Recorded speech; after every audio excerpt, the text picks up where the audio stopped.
Good morning. This is the last of the meditations on living hopefully or walking in hope.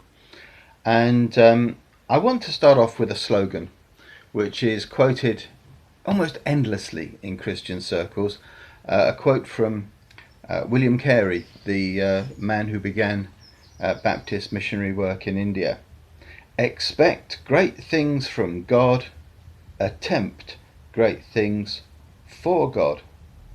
Expect great things from God, attempt great things for God. And it was a slogan he used several times in a sermon, talking about taking the gospel to the world. And it's usually quoted with great approval. People quote it to me, I've heard it 30, 40 times. And yet I can't think of any Bible passage which says that. It doesn't even come close to any Bible passage that I can remember. That's odd, isn't it? Did God forget to put this brilliant quote in the Bible? Did he wait for William Carey to think it up?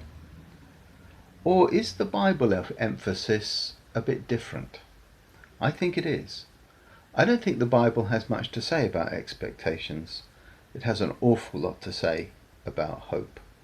And so today, I suppose, if you want a title for this talk, it's Expect Less and Hope More. It's almost the opposite of what you might expect me to say. Now, poor old Carey was a heroic character, and in a lot of his own life, his expectations were thoroughly thwarted. As a family man, he was pretty much a failure. His poor wife was driven mad by the whole experience of going to India. His children grew up in a bit of a state. It turned out that he wasn't much of an evangelist. Fortunately, other people joined him who were much better at building churches and leading people into salvation than he was. So you could say Carey's own expectations didn't quite come up to what he might have hoped for. On the other hand, he discovered marvellous abilities which had a great long-term effect. He turned out to be a very good linguist, and very quickly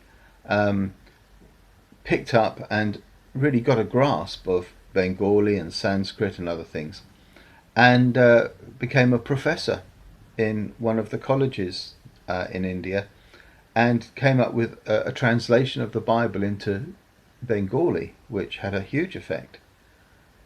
It may not have been what he expected, but God made him useful.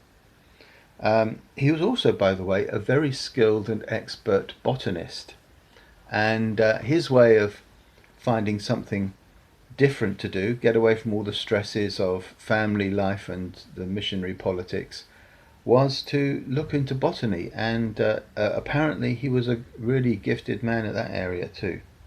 So he didn't quite get what he expected, he didn't do what he expected, but the end result was blessed by God. Let me tell you a couple of little stories.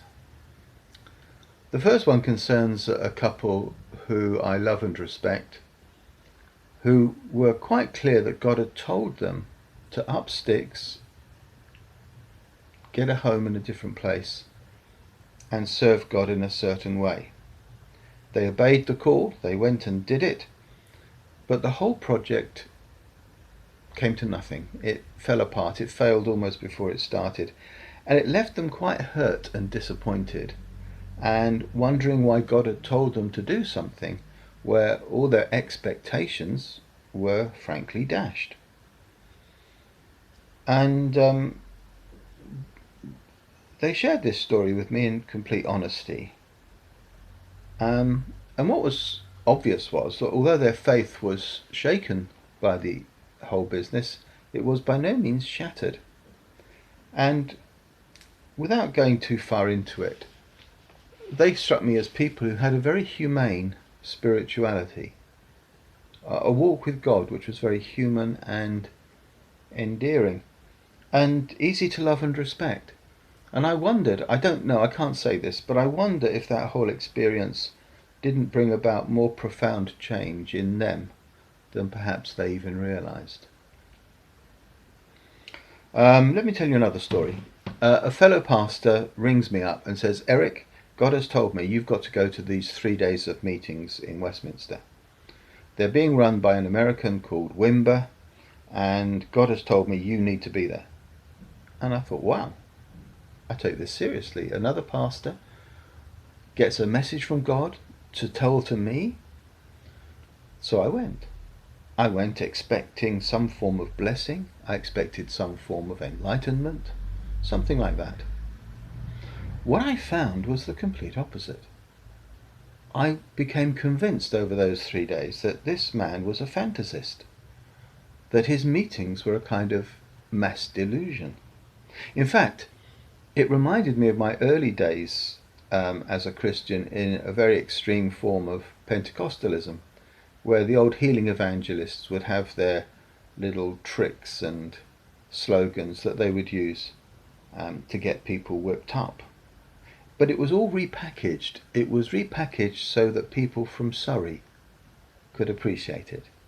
In other words, it was the old healing evangelists of the deep south of America repackaged for the white suburbanites of America and Britain. But when you really looked at it, it was just as empty. And I thought, wow, that's the exact opposite of what I thought God was going to do with me over those 3 days. So that's two stories. One about a brother and sister whose expectations were thwarted. One about me where the expectation turned out to be the complete opposite of what I was hoping for. But is that such a disaster? If God is in the picture, does it really matter that much if our expectations don't turn out as we expect? Here's a funny thing. I've even found that when you get what you're expecting, even when you have a measure of success in what you're trying to do, it can seem strangely empty. It can seem even a little, frankly, disappointing. So you immediately have to go on to the next set of expectations, the next set of hopes or whatever. And of course the opposite can happen too. You might be expecting very little. This was pointed out to me by Susan this morning. Some of the best things that happen are the surprises when you go to something you're not expecting to be much cop at all, or involved in an activity that you don't think will lead anywhere, and yet somehow God surprises you by making it more effective in a different way perhaps than you were thinking. In fact, all the most wonderful blessings I think that I've ever had have been surprises. They have generally not been what I was expecting. I wasn't expecting great things from God, but I got them anyway. So coming back to dear old Carey, I wonder if he's been misunderstood. I don't think he necessarily meant when he said expect great things that you would have any idea what those great things might be. Just expect God to do something. Expect God to be as good and great and wonderful as he really is.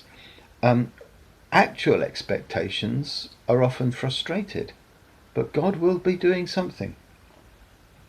So attempt great things. Well, again, I think it's very easy to see this in some kind of modern managerial term where you have to have a plan, an objective, a strategy, and all that stuff. Maybe he's just saying, give everything your best shot. Try what you can for God. Something good will happen. Attempt great things. Maybe it is more like that passage in Ecclesiastes which says, cast your bread on the waters. Share with 7, even with 8, because you don't know which will succeed. I have a strong suspicion that if we were to get Mr. Carey to come back and say, well, is that what you meant? He might say, yes, I just meant that God is wonderful and he does good things, and you should work on that assumption and try everything as best you can. Anyway, that brings me to the end of these talks. And I suppose it's a good end, because what I've been trying to do in these last 7 or 8 chats is not raise your expectations. That's a job for salesmen and managers. I don't want to raise your expectations. Your expectations, if I try to foster them, might be very small and meagre things. No, I don't want to influence your expectations at all. What I want to do is inspire hope. I want you to hope in God. I want you to walk hopefully with God. I want you to work at whatever your hand finds to do. Give it your best energies, your best shot. But expect the unexpected. Expect to be surprised. Expect, like Paul writing to the Corinthians in 2 Corinthians, expect that even though all your plans fall apart, just as Paul's plans fell apart, yet you still discover that you're in the triumph train of Jesus Christ. He will succeed. He will do what he wants to do. And that will be whatever you're expecting. So bless the Lord, walk in faith, live in hope. That's the end of this series. I'll be looking at something completely different tomorrow. So God bless you and keep you. Bye for now.